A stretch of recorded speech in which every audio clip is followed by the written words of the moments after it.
টিংটাং টিংটাং। এপিসোডের শুরুতে আমরা ইয়ানকে দেখতে পাই সে বিয়ে করে ফেলেছিল এবং তার বাচ্চা হয়েছিল, এমনকি সে অনেক বড় একটা রেস্টুরেন্টে দিয়েছিল। তো সময় অনেক দ্রুত চলে যাচ্ছিল। আরিয়ান 5 বছর ধরে রাতানের খোঁজে আছে, সে তার জন্য অপেক্ষা করছিল। তো যাই হোক, অন্য দেশে আমাদের একটি ছোট্ট মেয়েকে দেখানো হয়। এই মেয়েটিকে একটি মহিলা দত্তক নিয়েছিল। মেয়েটির নাম ছিল শিশি।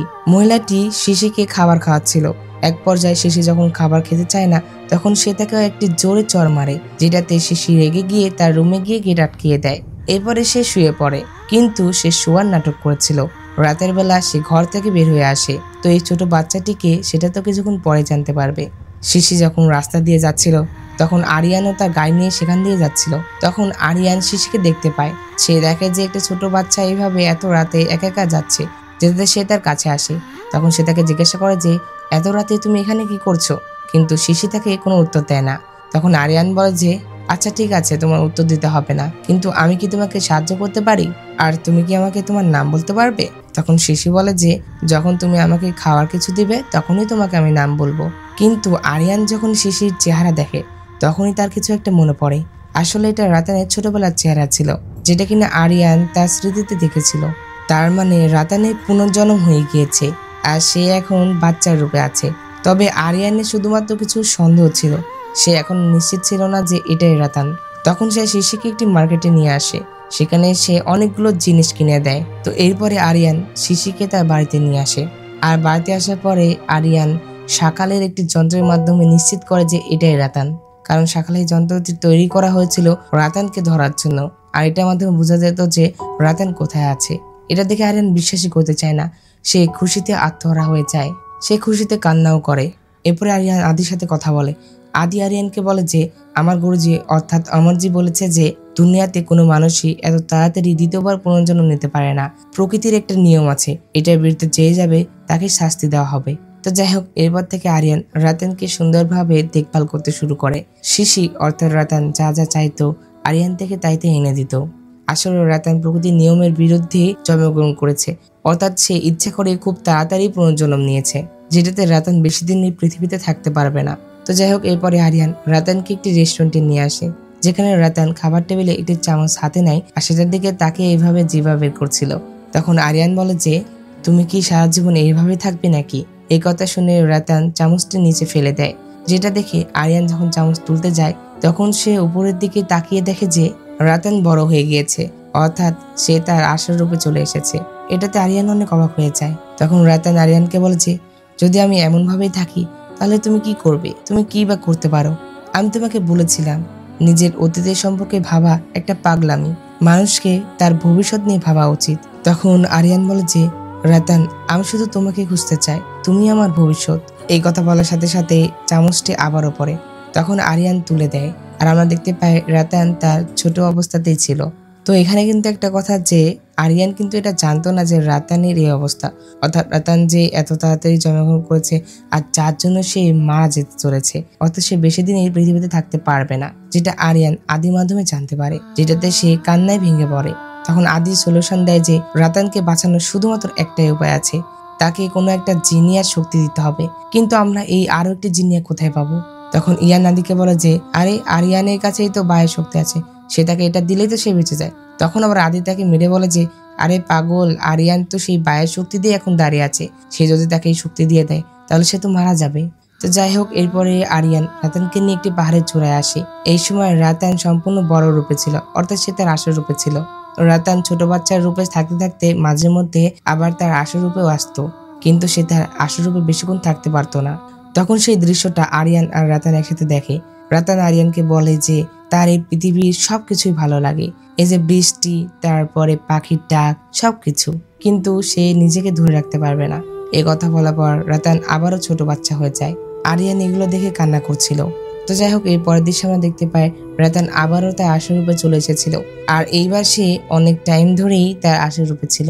এই সময় সে আরিয়ানের সাথে অনেক সময় কাটায়। এই পুরো ড্রামার মধ্যে এটাই তাদের সবচেয়ে বেস্ট সিন ছিল, যে রাতান মানুষের খাবার পছন্দই করতো না, এখন সে তাদের খাবার না খেয়ে থাকতেই পারে না। তো এখন তাদের কিছু ভালো মোমেন্ট তোমাদেরকে দেখানো হলো।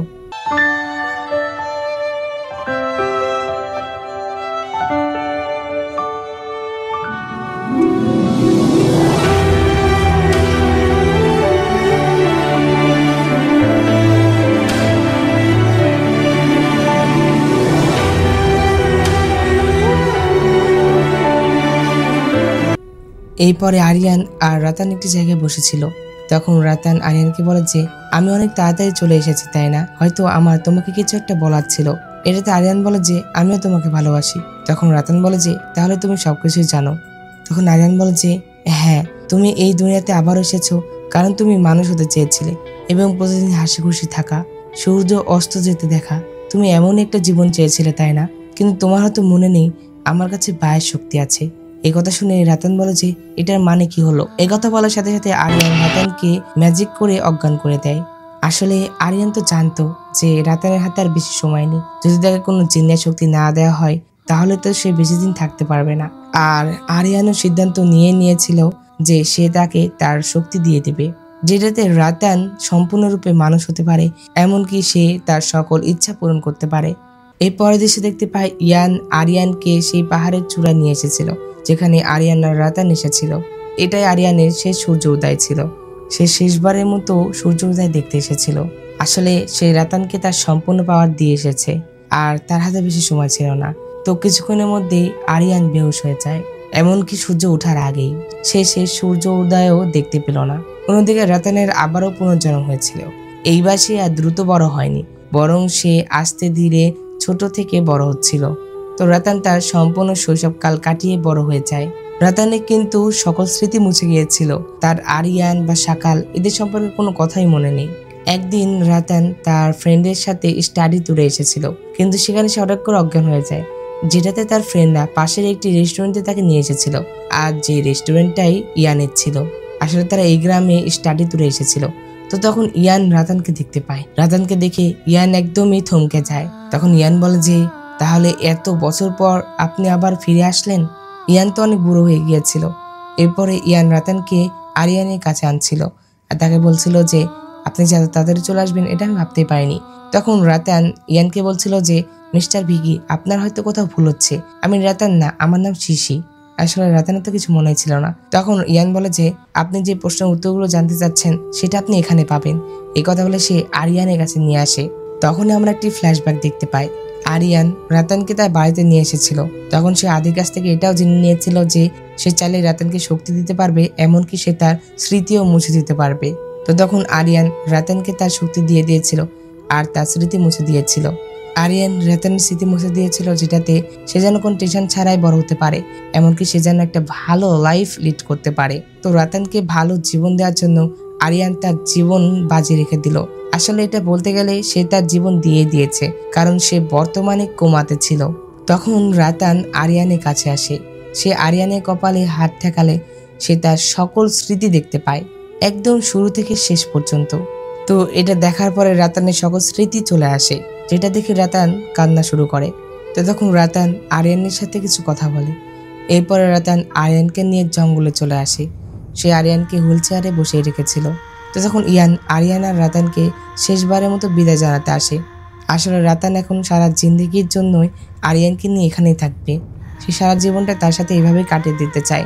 রাতান বলে যে এখন এই দুনিয়াটা আমার অনেক পছন্দ হতে শুরু করেছে, কিন্তু তোমার সাথে আমি সারা জীবন থাকতে চাই। তুমি আমাকে একবার বলেছিলে তুমি আমার জন্য এসেছো, কিন্তু আমি তোমাকে বলতে চাই আমি তোমার জন্য আমার জীবন দিয়ে দেব। এই কথা বলে রাতান আরিয়ানকে নিয়ে সেখান থেকে জঙ্গলের ভিতরে চলে যায়। অন্যদিকে আমরা ইয়ান আর তার নাতিকে দেখতে পাই। ইয়ান এখন অনেক বুড়ো হয়ে গিয়েছিল, তো যার জন্য তার নাতিও আছে। তার নাতি ইয়ানকে বলে যে দাদাজি, আপনি আমার আঙ্কেলকে ছোট বলে ডাকেন কেন?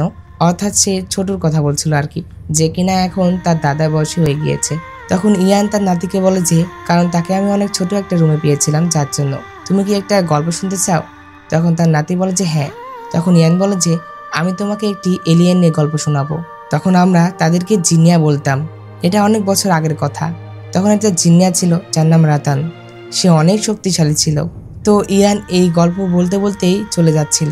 আর এখানেই আমাদের এই ড্রামাটি শেষ হয়ে যায়। তো এই ড্রামাটি হ্যাপি এন্ডিং হলো না স্যাড এন্ডিং হলো, এটা কিন্তু আমি নিজেও বুঝতে পারতেছি না। মানে কিভাবে বলবো যে এটা হ্যাপি এন্ডিং স্যাড এন্ডিং, কারণ আরিয়ান তো জীবিত থেকেও মৃত। মানে এমন একটা পর্যায়ে দেখো, আমি এটা স্যাড এন্ডিংও বলতে পারতেছি না কারণ আরিয়ান তো মারাও যায়নি, আবার হ্যাপি এন্ডিংও বলতে পারতেছি না কারণ আরিয়ান তো কোমাতে আছে। অর্থাৎ তাদের মিলও তো হলো না আর কি। তো ধরা যায়, ধরো এটা মিডিয়ামের মধ্যেই ধরো আর কি। যাই হোক, ড্রামাটার এন্ডিংটা অতটাও ভালো না হলেও পুরোপুরি ড্রামাটা অনেক ভালো ছিল। তো তোমাদের কাছে ড্রামাটা কেমন লেগেছে আর 10-এর মধ্যে কত রেটিং দিবে এটা অবশ্যই কমেন্টে জানিয়ে দিও। তো যাই হোক, ড্রামাটা যেমনই লাগুক না কেন ভিডিওতে একটা লাইক করে দাও। আর আমার চ্যানেলে নতুন হয়ে থাকলে চ্যানেলটি সাবস্ক্রাইব করে পাশে থাকা বেল বাটনটি অলে ক্লিক করে দাও, যাতে পরবর্তী ভিডিও নোটিফিকেশন সবার আগে তোমার কাছে পৌঁছে যায়। আর হ্যাঁ, নতুন ড্রামাও কিন্তু আসতে চলেছে, তার জন্য অবশ্যই অপেক্ষা করো। তো দেখা হচ্ছে নতুন কোনো ড্রামা এক্সপ্লেনে। সে পর্যন্ত আল্লাহ তাআলা তোমাদের ভালো রাখুক, সুস্থ রাখুক এই কামনা করে আজকের ভিডিও এখানে শেষ করছি। আল্লাহ হাফেজ।